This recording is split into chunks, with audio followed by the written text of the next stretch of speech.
512 TMC ఆంధ్రప్రదేశ్కు, 299 TMC Telangana వాడుకుంటామని panchayat settle చేసుకున్నారు. ఇప్పుడు కేఆర్ఎంబీగా నా బాధ్యత ఏంటంటే 512 ఆంధ్రప్రదేశ్ తీసుకుపోయేటట్టు, 299 తెలంగాణ వాడుకునేటట్టు పర్యవేక్షించడమే నా బాధ్యత. ఈ రకంగా మీరు పని చేసుకోండి తప్ప మీరు కొత్త కొత్త పంచాయతీలు తీసుకొస్తే నా దగ్గర కుదరదు. ఈ వాటర్కి బచావత్ ట్రిబ్యునల్ ముందర పోయి మీరు వాదించుకోండి. అక్కడ మీకేమన్నా లెజిటిమేట్ రైట్ వస్తే అప్పుడు దీన్ని అమలు చేస్తానికి కేఆర్ఎంబీ సింపుల్గా స్ట్రైట్ లైన్ చేసేసింది. ఇప్పుడు ఆంధ్రప్రదేశ్ ఏం చేస్తుంది? ట్రిబ్యునల్ ముందర అసలు కేసే తెగకుండా ఆల్రెడీ నువ్వు సంతకాలు పెట్టి ఇచ్చేసినావు, దాని ప్రకారం కేఆర్ఎంబీ అమలు చేస్తుంది. వాడు వాని కొత్త పంచాయతీ అక్కర్లేదుగా, వాడికి ఎంత కావాలనో అడిగిన దానికంటే ఎక్కువ వచ్చేసింది. ఇంకా ఇంకా వాళ్ళకి ఇష్యూయే లేదు.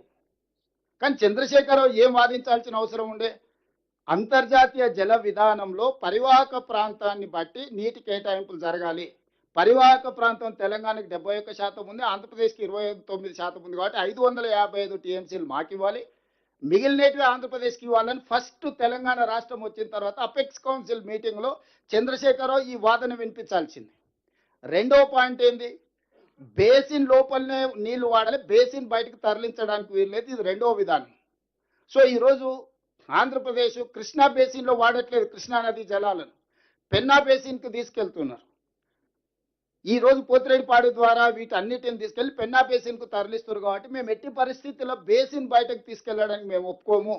కృష్ణా బేసిన్ అవసరాలు తీరిన తర్వాతనే అంతర్జాతీయ జల విధానం ఉన్నది. కాబట్టి కృష్ణా బేసిన్ అవసరాలు తీరితేనే పెన్నా బేసిన్కి తీసుకెళ్లాలి. కాబట్టి ఆంధ్రప్రదేశ్ ఏదైతే పెన్నా బేసిన్కు తరలించకపోతుందో ఆ పెన్నా బేసిన్ తరలింపును పూర్తిగా తక్షణమే ఆపండి అని ఫస్ట్ అపెక్స్ కౌన్సిల్లో ఉమాభారతి దగ్గర జరిగిన మీటింగ్లో చంద్రశేఖరరావు గారు వాదించాల్సిన అవసరం ఉండే. అది వాదించలేదు. ఇంతకుముందు ఉత్తమ్ కుమార్ రెడ్డి గారు 4 ప్రాతిపదికలు ఈరోజు మనం వాదన ఏదైతే వినిపిస్తున్నాం వివరాలు మీకు చెప్పాడు. ఏ ఒక్క అంశం కూడా ఆ రోజు చేయలే. పోనీ ఫస్ట్ ఇయర్ మిస్ అయింది, తర్వాత అపెక్స్ కౌన్సిల్ మీటింగ్లో కూడా దాని మీద తిరిగి వాదన వినిపించలేదు.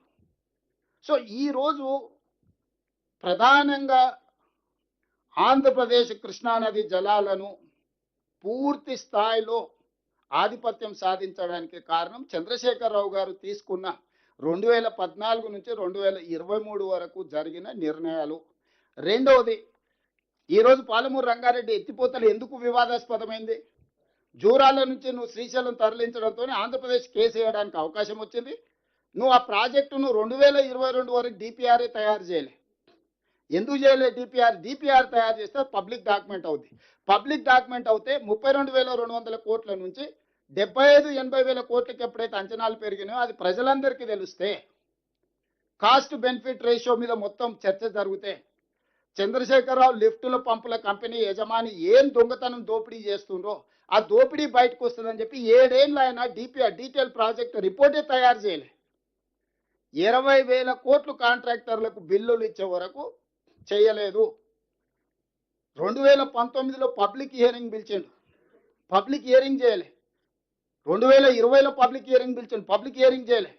ఈ లోపల ఎవడో ప్రబుద్ధుడు పోయి నేషనల్ గ్రాంట్ ట్రిబ్యునల్ పోయి పిటిషన్ వేసాడు.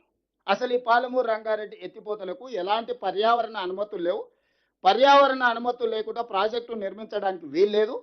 ఇగో ఇవన్నీ నిర్మిస్తున్నారని చేస్తున్న పనులు, వీడియోలు, ఫోటోలు అని తీసుకెళ్ళి ఓ ప్రబుద్ధుడు తీసుకొని పోయి ఎన్జిటీలో కేసు వేసాడు. ఎన్జిటీ కాస్త మొత్తం ప్రాజెక్టు మీద స్టే ఇచ్చింది. అసలు నువ్వు పర్యావరణ అనుమతులు లేకుండా ప్రాజెక్ట్ ఎట్లా కట్టడానికి వీలేదు, మొత్తం